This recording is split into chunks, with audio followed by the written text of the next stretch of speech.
Hello students, today's topic is France abolishes monarchy and becomes a republic.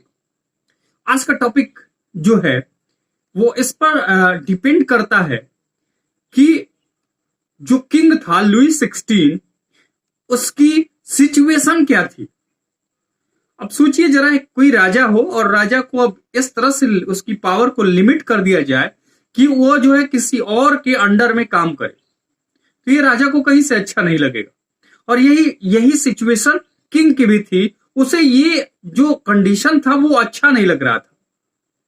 Second things ये थी कि France के आसपास की जितनी भी कंट्रियां थी उस कंट्रियों के भी किंग सोच रहे थे कि अगर फ्रांस में डेमोक्रेटिक सिस्टम आ गया है तो फिर हमारे यहां पर भी हमारी भी जनता कहीं ना कहीं क्या होगी, इससे मोटिवेट होगी और हमारे यहां पर भी कहीं रेबेलियन ना हो जाए।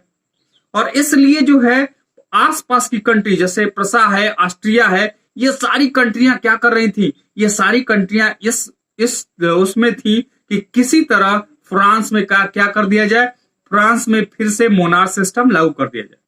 दूसरा, आपको याद होगा कि लुई 16 की जो शादी हुई थी वो ऑस्ट्रिया के राजकुमारी से हुई थी और इसलिए उसे ऑस्ट्रिया से मदद मांगी क्या, इस सिचुएशन को हैंडल करने के लिए। और इसलिए आसपास की कंट्री के किंग और ऑस्ट्रिया के किंग सारे लोगों ने मिलकर जो है फ्रांस पे अटैक करने की जो है योजना बनाई। लेकिन इससे पहले ही नेशनल असेंबली को इसके बारे में भनक लग गई और नेशनल असेंबली ने क्या किया, इससे पहले ही उन पर अटैक करने का अपनी योजना बना दी, डिक्लेरेशन ही कर दिया कि अब हम उन पर अटैक करेंगे।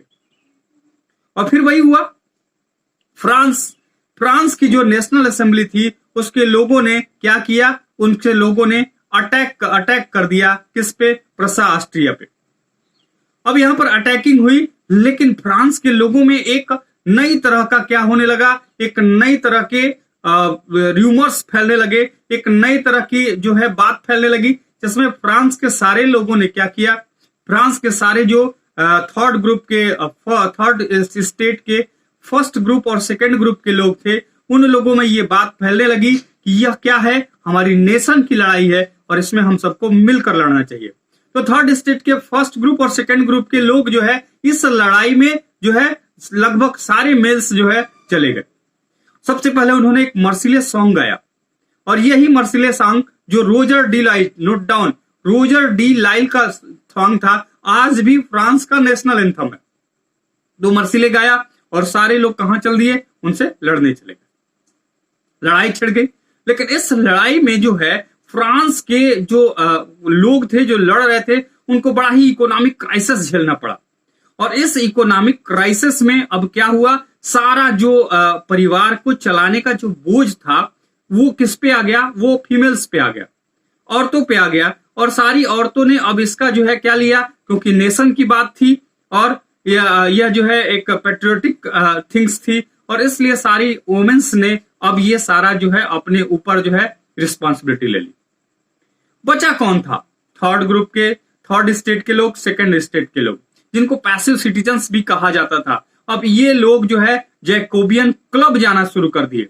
जैकोबियन क्लब जाकर ये लोग अब पॉलिटिकल सिचुएशन पर डिस्कस करते थे, पॉलिटिकल सिचुएशन पर डिस्कस करते थे। स्थिति पलट रही है और क्या हुआ, अब इसमें जो है कौन कौन से लोग थे, जैसे शूज मेकर थे, वॉच मेकर थे, डेली वेजेस लेबर थे, फिर जो है सर्वेंट थे, मतलब सबसे लोअर कास्ट के लोग इस अब पॉलिटिकल डिस्कस में हिस्सा लेने लगे। वुमेन्स के अलग जैकोबियन क्लब्स बनने से स्टार्ट हो गए और इन सब का लीडर कौन था, एक थर्ड स्टेट के थर्ड ग्रुप का person, note down, Maximilien Robespierre. आगे बड़ा इंपॉर्टेंट होने वाला है। मैक्सिमिलियन रोबेस्पियर इनका लीडर हो गया और इस तरह से क्या हुआ, इस तरह से एक नई तरह की व्यवस्था आने लगी। उधर वार में लगभग ये लोग जो है जुटे पड़े थे। वार खत्म हुआ तो धीरे धीरे मैक्सिमिलियन रोबेस्पियर काफी पावरफुल हो गया। अब क्या हुआ, अब सिचुएशन और आगे बढ़ी और राजा जो है ट्यूटोरियल के पैलेस में था।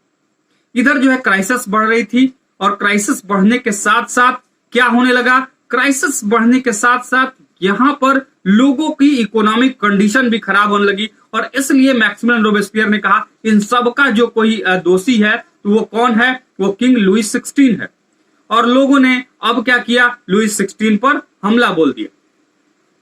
पैलेस को छीन लिया गया और पैलेस को छीनकर अब जो है राजा से सारी पावर ले ली गई। अब फ्रांस को एक रिपब्लिक कंट्री घोषित कर दिया गया। 21 ईयर्स से ऊपर के जितने भी लोग थे सबको वोटिंग का राइट दे दिया गया और मैक्सिमिलियन रोबेस्पियर इनका लीडर हो गया। लुईस 16 पर कोर्ट में जो है मुकदमा चला और लुईस 16 पर टेरेंस यानी देशद्रोह का मुकदमा चला और उसे जो है क्या कर दी गई, उसको जो है यूनिवर्सल प्लेस पर लाकर फांसी दे दी गई, यानी लुईस 16 का अंत हो गया। लुईस 16 के कुछ समय बाद 1792 में ही लुईस 16 के कुछ समय बाद मैरी एंटोनेट को भी फांसी दे दी गई। ये था आज का टॉपिक और थैंक यू। अच्छा लगे तो लाइक और सब्सक्राइब जरूर करिएगा।